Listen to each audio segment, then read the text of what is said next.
Good morning, fellow colleagues, fellow viewers, wherever you are in the world. I'm in North America. I'm up here in Idaho at my homestead. I practice in Santa Rosa. And with my teaching career and my media career, I go back and forth, back and forth. So Wednesday night is great for me because I fly home. I look forward to seeing my sweetheart since fourth grade. She's my best friend. I'm so blessed to have a wonderful wife. And then we have a dog family. And when I get home, we have this little celebration. And I got home at 12:30 this morning. And no matter what time of day it is, when you have reunion, there's nothing like a reunion. And those are the dots on the wall that I really love. Now, I have a dot on the wall in our interviewer today. Well, actually, I didn't say that right. I'm the interviewer, but actually the interviewee, John Riley, I'm so looking forward to having him on board. I got acquainted with John a few years back, and he's just a gem of a person. You'll see that in just a moment. But what I love about his messaging is he's a vice president of Amplify 360. And they are a marketing firm that helps you develop your brand to be what you want to be. And that's what I love about John. I could talk a lot more about John, but I'm going to bring him right on because you can tell he smiles when he talks, and I have to learn how to do that. Because John, when I get serious, sometimes I'll wrinkle up like I'm a newborn baby. Oh, you're too good to me. You're too good to me. I'll pay you later. Well, welcome, John. Listen, we're going to talk about a few topics today that I kind of set off to you, and I know today's not our last time we're going to be together, right? Correct. But I definitely want to talk about how dentists retire, and then we want to talk about how is the DSO trends affecting the market now. Are dentists selling out sooner than they want to retire? Are they getting locked into a system? Is this a good way to maybe transition into retirement? And then most importantly, and it's kind of after my heart here, is I talk a lot about on this channel about self-reliance. And what I mean by that is not letting others control your destiny. Mm-hmm. And sometimes that's hard to do, but I definitely want to keep that carrot for the end because you're going to watch it till the end, or you'll scroll at the end and just get that message right now. But what strategies can a private practice implement to remain independent? And what do I mean by that? Because we want to thrive. And the question that I have is, can we actually thrive in the industry of insurance? Absolutely. It's oftentimes thought that you can't, but in today's dentistry, it is absolutely possible because we're seeing it more so than ever before. After 30 years of doing this, I've personally been with the company for 24, and it's more prevalent now than ever before. You told me a story a while back. I think maybe we can start this way because you help a lot of dentists develop the value of their practice even before they sell, right? Mm-hmm. And you were sharing a story. I want to let you tell it.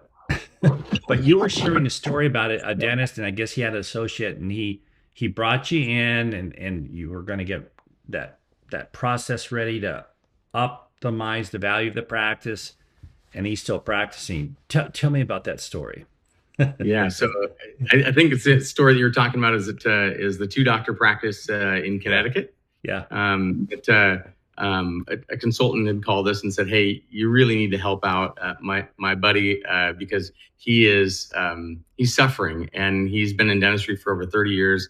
He's one of the top clinical doctors in the country, but his practice doesn't match that. So there's this gap, right? So his clinical skill is up here, and his patient base is down here. Mm-hmm. So there's this massive gap, and the gap is PPOs. The gap is because how the PPOs are bringing down fulfillment, bringing down profitability, bringing down the doctor's desire to go in every day, right?" Mm-hmm. And so when he called us, it's Dr. Sammy and Dr. Joe, two doctors out of Connecticut. They called me at the end of March of 2022, just 2.5 years ago, or 3 years ago now.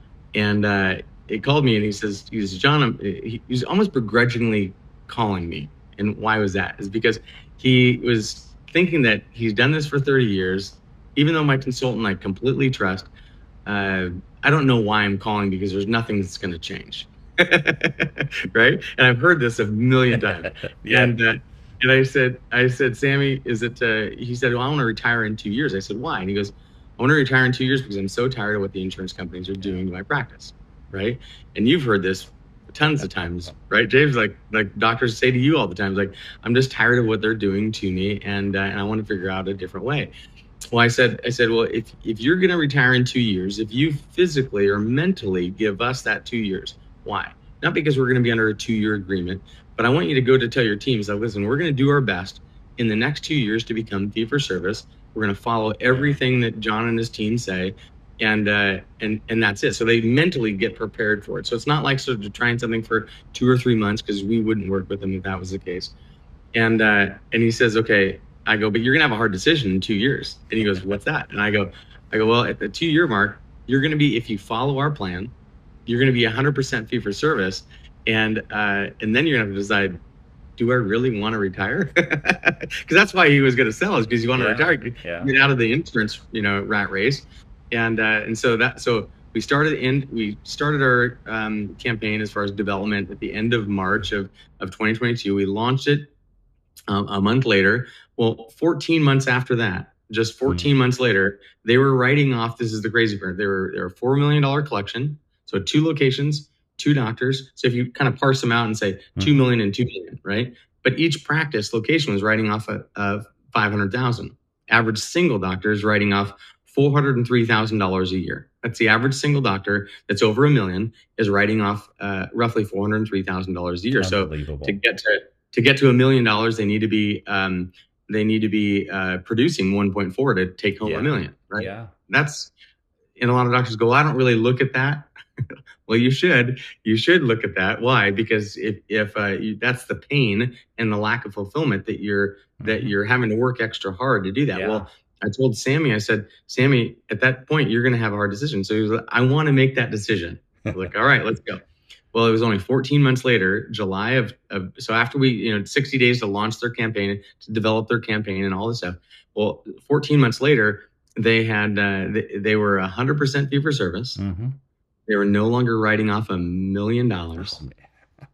And can you imagine what that feeling like? And so Sammy on his own calls me up, and he goes, John, I want to say thank you to your team. Now, I didn't do it. I'm not the one. I'm not the magic maker in our company. It's our whole team. Our whole team is just so good at the strategy, implementation. Our client success managers. I mean, they guide the doctor every single month on how to make this happen. It's a step-by-step process. Yeah. But what happened was that he said, I just want to say thank you because we're no longer writing off $1 million. I said, so the question I'm going to ask, he goes, I know what you're going to ask. I said, so what's the answer? He's like, why would I ever sell?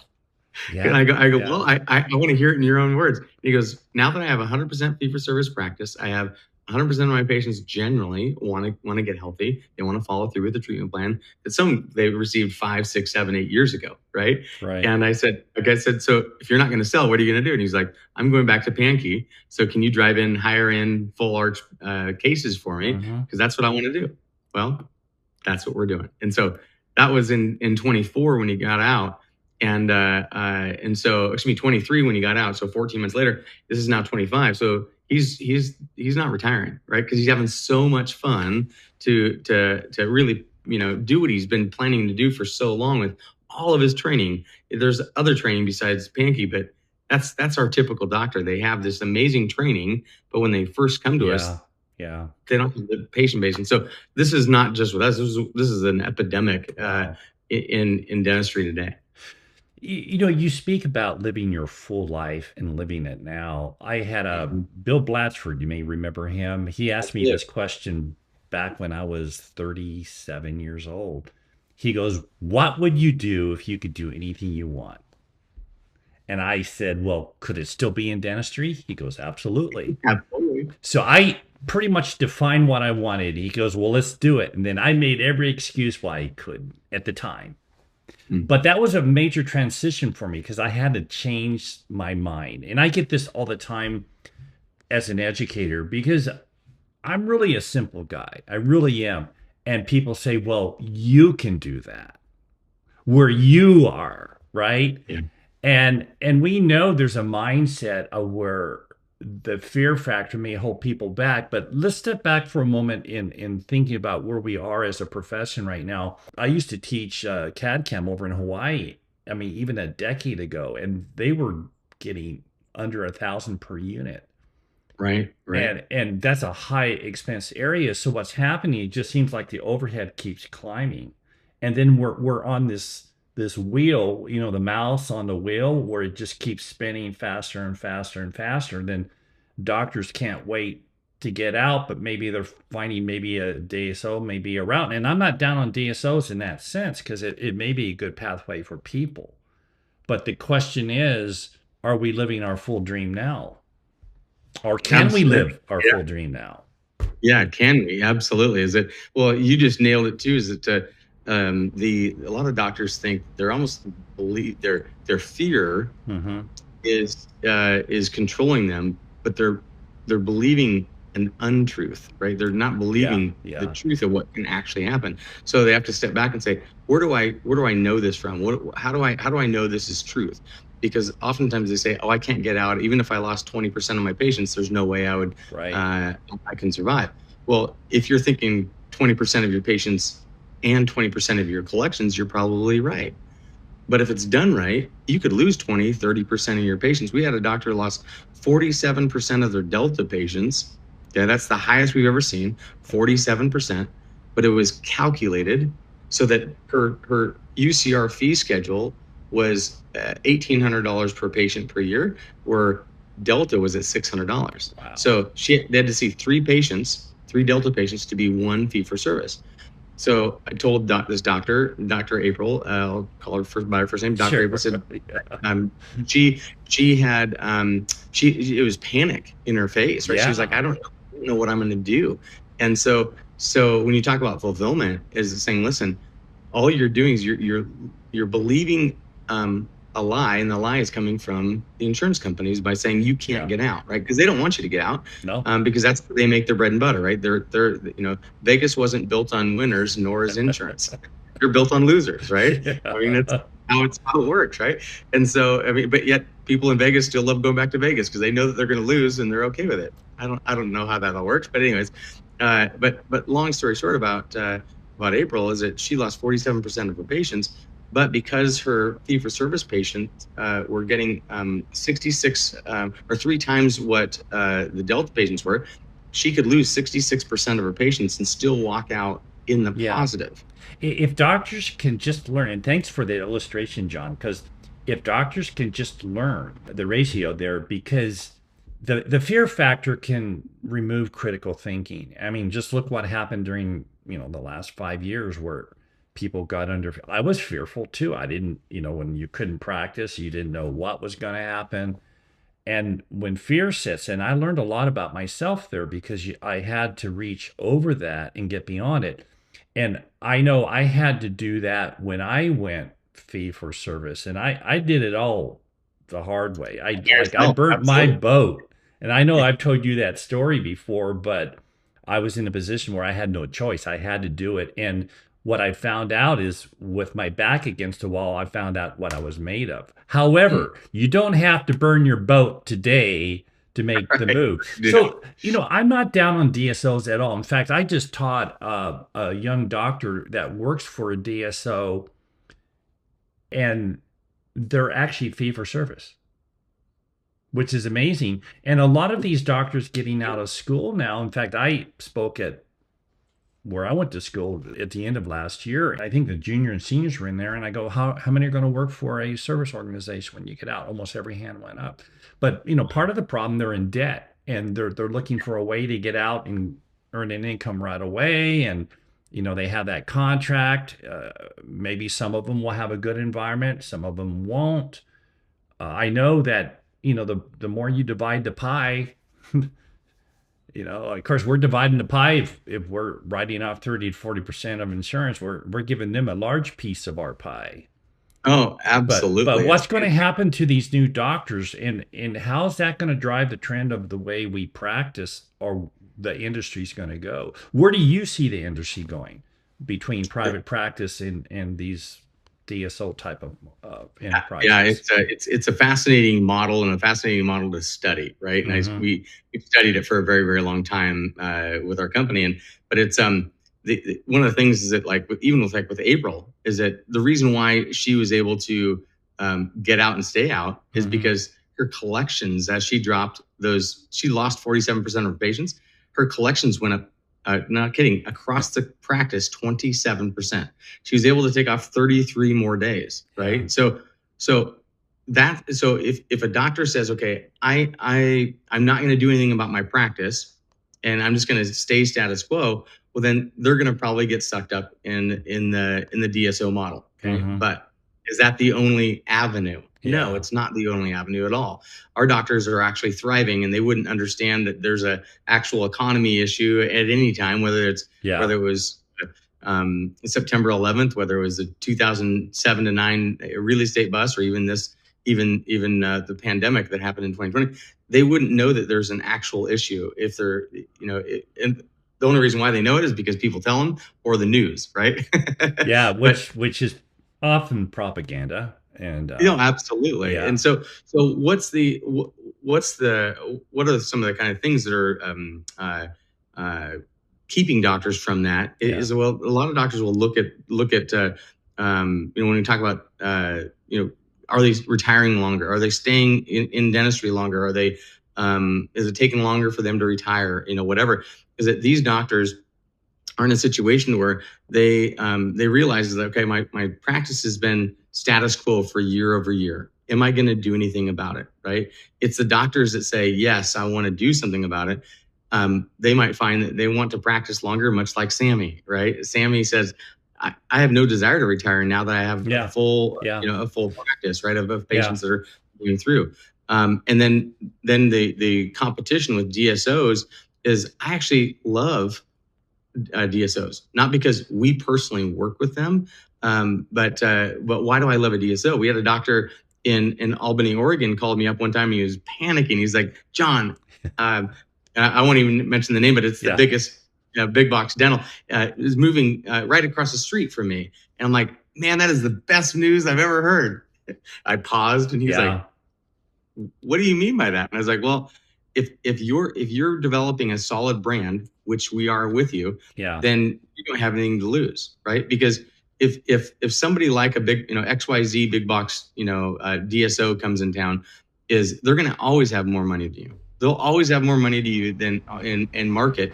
But let's say if you want to do more implants, and then the big implant big box comes into town, guess what? They're going to market the heck out of it, and you're going to go on their coattails from a standpoint of the marketing. You're not going to get those types of Yeah. patients if it's done right. But more people are going to be aware of what's going on. It's much like when Bill Dorfman back in 2004, when the ABC Smile Makeover happened, right? Mm-hmm. Guess what? Smile makeovers blew up, right? Yeah. Because of that. It's the same kind of phenomenon of how when a DSO comes into town, if you structure it properly in your practice with the right plan, and you're being proactive, then instead of just reacting to what's going on in the community, if you're being proactive, you can absolutely have a strategy to where that's going to benefit you, just like it Yeah. does with our team. Yeah. Yeah. So So I'm going to go out on a limb here, John. I'm not speaking for you, but with your experience of 30 years doing this, right? Could I say it's a no-brainer when you look at the analytics, right? But right, to a certain right, extent. But absolutely. does it have to be a certain type of doctor to do this? Communication, skill set, where does that combination come in to Great question. this process? It's really about a doctor that says, I'm tired of where I've been, Yeah. and I want to have a different future, and I'm willing to learn, right? Yeah. Willing to learn. The top two reasons why our top doctors are so successful at what they do differently than anybody else is they make quick, educated decisions, and they apply 90% of what they learn. Mm-hmm. That's it. Uh, That's it. wait. Let's come back for a moment there. You apply 90% of what you learn. Amplify that a little bit. Ooh, I like the Yeah, way no, that sounds. absolutely. Amplify me, John. Yeah, no, I love that. Okay, Is when it, you apply 90% of what you learn, mhm. that's a Yeah. significant transformation if you keep learning. Yeah, absolutely, absolutely. And so I asked. So a doctor taught me this a long, long time ago. Is one of our earlier doctors. He started with us in 2007. It was a $700,000 practice. I want to give you a little bit of background Yeah. of who this doctor is. Started with us at 700,000. He says, John, I want to follow everything you do. I'm going to do it almost blindly, but I'm going to apply everything about 90%. I said, why only 90%? He goes like, well, 90% is what I have headroom for. 10% I probably don't, and 10% I may not be ready for it yet. Yeah. Like, Yeah. fair enough, right? So that doctor went from $700,000 on $184 doctor days a year, doing about $3,800 per day. Okay. Now, same doctor, never folded in another practice. Now is a two doctor practice, 5.5 million on 108 days a year. Only works 9 days a month. That's Okay. amazing. Yeah. But if you look at it, is that doctors say, "Oh, I could never have that." But if you look at it year over year, it's 14% growth. Hmm. That's it. 14% year over year went from 700,000 up to 5.5 million. That is absolutely doable because we call it the slight edge principle. Doing things 2 to 3% better consistently over time is going to manifest a positive result. And so it's the doctors Yeah. that say, I just want to, I want to Yeah. get there. I don't know how to do it, but I'm willing to learn. And if you teach me, we'll do it. So that's why we say we're an Yeah. advisory based marketing firm leveraging practice data to be able to leverage your future in a positive way for you to be able to have beautiful outcomes, much like you do for patients, right? You leverage your technology, you leverage the patient data to have beautiful outcomes. There's no difference in Yeah. what we do and what you do clinically. There's no better time for dentistry than now. I mean, look, I've been doing this over 40 years and I'm going like this week was amazing week because I was rebuilding a lady's mouth and I always like to go through what I call a transitional occlusion.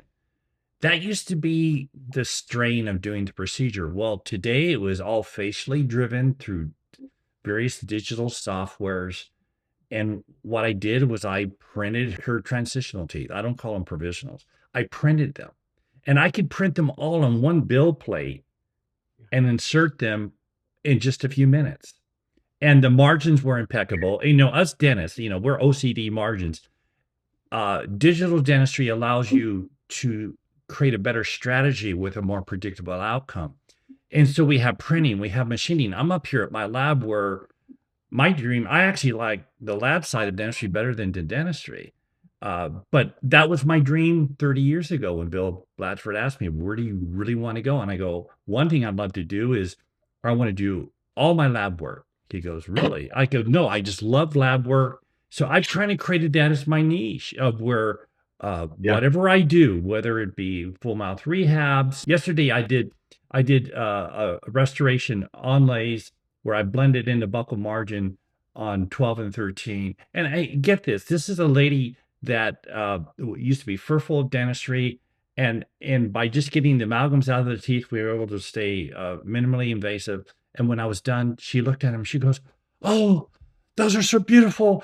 And then she grabbed my arm. "Thank you so much." It's like you don't get that all the time. And they're willing to pay for those services. Right. And the thing is that why am I sharing that? Not to brag up. I'm sharing that is that I still get a rush from that. That's why I Oh, go to absolutely. work. It's like being able to master your craft. And I preach on this channel all the time since it is a CAD CAM digital channel. Self-reliance. The more skill sets you have, it doesn't mean you don't delegate them. But I don't want someone else controlling my future. I don't want insurance controlling my future. I don't want my mindset controlling my future, right? You know what I mean? Oh, Because I absolutely. see this all the Absolutely. time because people come to my classes and I can tell you, I would say almost the majority of doctors that come through my classes want what you're talking about today. Mhm. Yeah. But there's always, well, I can't do it in my area or I can't do it now. So when I look at the future of dentistry, I think it's better than it's ever been because we have so much to grab onto. Now, let's talk about this journey. Why did dentists go into dentistry to begin with, right? And I always tell doctors when you're coming through classes, I say, if you could have any type of procedures on your schedule because you love them and you could do them all the time, would you do it? Mhm. Number one. And do you have the education to do it now? And what is your path to get the education to keep evolving? Because dentistry is moving so fast So that the way to deliver care is just exploding. I mean, do you find that most of the doctors that you work with actually find that niche? I'm not going to go to work. I'm going to go to my craft place where I love to be. hmm Yeah, it absolutely is happening. The difference is a doctor that is what I often sometimes say is that we try to sort doctors that are not really going to be engaged, and then we won't work with them. Why? Is it because if they're not going to be engaged, they're not going to have it, they're not going to see a growth that hurts not only their brand but also our brand, Hmm. right? So we have to find those doctors that are ready to actually get engaged to say, hey, I want to have a practice. We call it the four phases of practice mastery. This would be something for future that we could talk Yeah, about. yeah. But in this four phases of practice mastery journey, the third phase is really what we call the profitability phase. So there's kind of a Google Foundation, making digital foundation. Growth is phase two. Practice growth is really Hmm. just driving in better, more fee for service patients. Phase three is where it's profitability phase, and phase four is this career lifestyle fulfillment phase. But phase three is a transition to go from a needs based phase, which is phase one and phase two. Everybody needs a digital foundation, needs to be growing. But phase three is where a doctor has to say, I'm ready to have a different style of a practice. I'm ready to have a more fulfilling practice, and I'm willing to change, not just the idea of change, right? Because oftentimes Yeah, it's a yeah. culture in the practice that they're just scheduling, family crown and bridge patients. Now, there's nothing wrong with those because still need those. We're still going to focus on those with doctors or even doing full arch dentistry or doctor I quoted earlier that was a two doctor practice is he did over 400 implants last year by himself in one column. Okay. Wow. So, but it didn't happen that way. It took a long time to be able to build up that way. Right. So it's Right. not going to happen tonight. But if a doctor says, hey, I'm ready to change, it's like a guy that and I would call it the gym membership because gyms sell more memberships in the first 3 weeks of the year than ever before, and Yeah. any other day of the year, right? But then the gym memberships go up, but then they start to go back down again. Why? Because they bought something to fix the problem, but they actually didn't change the culture, right? They didn't change their lifestyle, their eating habits, their showing up to the gym 3 to 5 days a week. They show up to the gym once a month, and they might still be in the existing shape of what they were in the beginning. It says, yeah, I joined the gym, it's no good. I don't think it's the gym's problem. Yeah. But No, in that, yeah. go ahead. What was No, that? I hear you. I hear you. Yeah, right. In other words, So, so okay, if you were to say the doctors that in offices that choose to come on, what would be their top three characters that you're looking for great question. in their So, temperament of the general, practice? generally speaking, this is a general broad brush stroke. So we talk about financial. This doctor's over $1 million Hmm. in collections. Why? Because generally under a million, they're tighter financially. They're not paying themselves as much, and there's a little more pain. Doesn't mean that we can't work with them, but it's going to be a different kind of Hmm. onboarding with those types of practices. So Hmm. generally over $1 million, and per single doctor. So if they're a two doctor practice at 1.6 to 2 million, well, that's still $1 million per. If they're at 1.6, they're going to be 800,000. So there is some sensitivity there because again, it's about profitability and headroom for the doctor. So generally, $1 million greater per single doctor, a doctor that is really aiming for clinical excellence, right? So is going to Coyce, Spear, Yeah. Dawson, is an AACD doctor like you are, is a doctor that is focused on wanting to provide that level of clinical excellence, and that's their passion. Hmm. And ultimately, it's matching them with their patient base, right? Saying Yeah. now let's ramp up the patient base to do that. So, and then thirdly is just like I said it before, doctors are willing to implement it, right? Saying, hey, all we ask, you don't have to be perfect. You don't have to know a lot about marketing, right? Because if they did, they might not even need us. Okay. And that's okay. But in the end, it's saying if the doctor has the right kind of foundation in their practice, let's say $1 million, are they or greater? And then third is are they willing to apply what we tell them to do, right? And so Yeah. that's it. Let's work with any coach, right? With any coach is saying a coach athlete, right? So if the coach is saying, hey, do this, run these routes, if the athlete's not willing to do them, the coach can't help them, right? So Yeah. we call ourselves marketing coaches because it really just comes down to how are we going to advise them to really guide their path. We can't, if a Titanic is, all we see is the mast there, we can't help Yeah. them. Right? But if they're ready to grow and learn, perfect, we can help. Even though I'm an educator, I love CE. I love to take Mhm. CE. I get inspired. In fact, I had the honor of teaching 2 classes at the last AACD, but while I'm there, I take classes and I get pumped. So when I come back, I get that little surge yet, which means Right? I'm still loving what I do.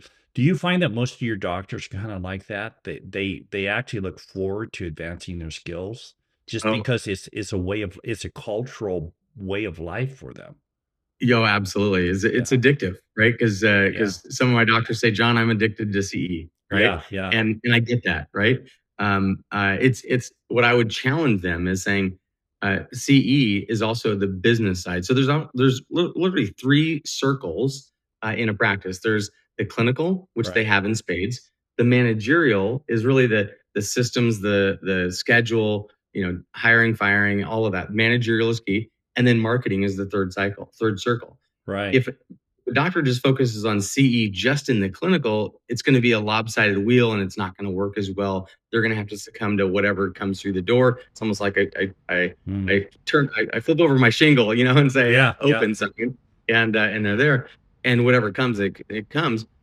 But that's not a fulfilling practice because now you have to really do whatever the insurance companies, whatever's going on in the local economy. You're just saying yes to whatever comes through the door. It's the doctors that say I want to have a different patient. I want to have a different patient experience. I want to have a more fulfilling practice, not just for myself, but for my associates, for my team, for my patients, right? Especially for the patients. Is that but it's where they have to say yes to willing to change, and it's that trajectory. It's not going to happen overnight. Yeah. It's that trajectory over time that just goes up. Well, I think that's a really good point that you bring on, and we've kind of already touched on what strategies can we do in our profession to remain independent if you want to be that way. You've already brought that through here. In fact, what I wanted to ask the viewers right now, post questions, right? Because Mm. John, you're going to come back, right? We're going to Oh, do some absolutely. more of I'd these. love to come back. But I Yeah. want you to post your questions below and we can entertain those next time. And I think I want to thank you for our sharing such a positive, uplifting story here because I know the dental temperament, and I'll speak because I'm a dentist, right? A lot of them are people pleaser. I think dentists are beautiful people in general. They're Absolutely. people pleasers. My wife's a therapist, and I bring that up often because she goes, keep that at home. But when you're out there, make sure you set your boundaries, Yeah. develop your managerial skill sets, develop your clinical skill sets, but make choices that allow you to stay relevant and happy in what you're doing. So it doesn't have to be like, oh, I got to go to work today. It's a way of life. And that's probably why I'm still doing this after 40 years. Right. Right. Well, if I could Because expand on one thing about the question about how to remain independent, okay, yeah, is first of all is that imagine you're in an airplane and most doctors want to just go on cruise control, right? yeah, So they get out of the cockpit and they go into first class and they're sipping their wine or whatever, and they're enjoying their practice. They have a good income, they have good patients, they have a good team. But it's that whole thing that Jim Collins says, going from good to great, the enemy of great is good, yeah, yeah, right?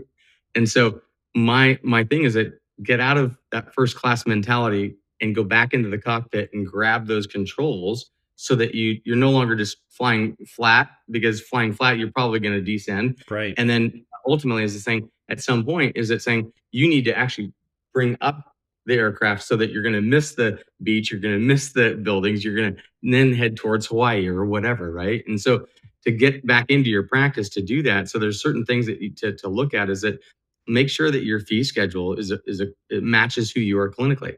Yeah. is that if they always say, well, I'm at 70th percentile, and I go, so you're okay with 30% of doctors making more money than you because 30% of doctors in your area are better than you? I'm like, that's never going to be true, right? With our doctors that call us, right? Hmm. They're in the top clinically of who they are. Number one is fee schedule is that your fees need to match who you are. Shut the back door on retention. Retention is a doozy because just like the old great late Zig Ziglar says, is it saying if you don't take care of the people in your store, so your patients in your practice, you don't have a store at all. So if Yeah. you have this big revolving door of patients that are just coming in and going out, we see it oftentimes that the average practice has a 45 to 65% retention level. That's Oh my atrocious. goodness. Okay. It's terrible. I mean, it's Yeah. terrible. So you want to remain independent. You have to start looking at your profitability in that. And then lastly, as we've touched on a lot, is PPOs, is that those three areas of profitability will help you to remain independent and profitable and enjoying your practice independent of what those PPOs are going to do in DSOs and Hmm. all of them. They're all going to do their own thing and they're going to get bigger and bigger and bigger. And it's going to make it harder for you. But if you take control, those cockpit controls, it's time to be able to do that. That's where I challenge doctors that are listening today and or listening to the recording long term. Is it that's the big key. Take back control of the cockpit's controls of your practice. Well, that's beautiful, John. And boy, you're concluding this. It's just like a good sermon. You're taking it home. Uh, Thank you, John, for being Absolutely. on today. Thank Uh, you. those that are watching, make sure you post your questions down below. We're going to have John back. And one question I'm going to ask John next time is, can a doctor take this concept and work with multiple practices Mm, that he would own? That'd be really interesting because I see great that's question. kind of where things are starting to go now in a lot of ways. And if you have that managerial thrust that you love to do, uh, I know doctors who just they'll practice 30% of the time. They love to manage the other 70% of the time, and they build multiple offices. Can you actually develop this model with that? I think that'd be really interesting to talk about. And then we'll also answer more questions that come in from this broadcast as well. Hey, John, why don't you hang around in the green room before you go? I want to get our next date for this, and I'm going to tell everyone goodbye and wish him the best. Thanks for watching today. John is brilliant. He's also a great person inside, and I love to talk to him. And one thing he and I have in common is, why are we doing this? Well, first of all, it's part of our passion. Number two is that we really care about people. And one reason I teach is not because I needed to teach. I teach because I like to learn, but I want to pass on decision-making skills and clinical skills so people can have a better life, because I'm all about the family, right? If you're having a better time at work, you can give more to your family at night and in the evenings. And family is always number one. We begin our life in a family, right? We're brought into the world on the family. And I tell you where family really becomes important is when you're in that latter part of time and maybe you lose a parent. I've lost both my parents. And they lived a good life. I had a good life with them, but some of my most magical time with them was their last 10 years.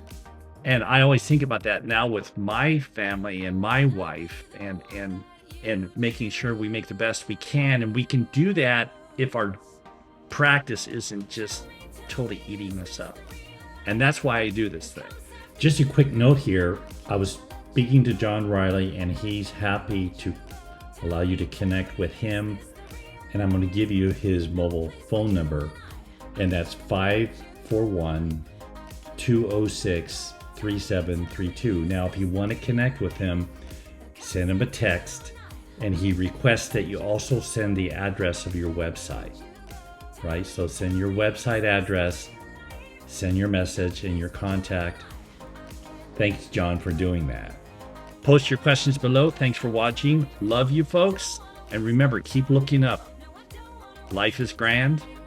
Even in our hiccups, we can learn something about ourselves and make better choices for the next time around. Thanks for watching.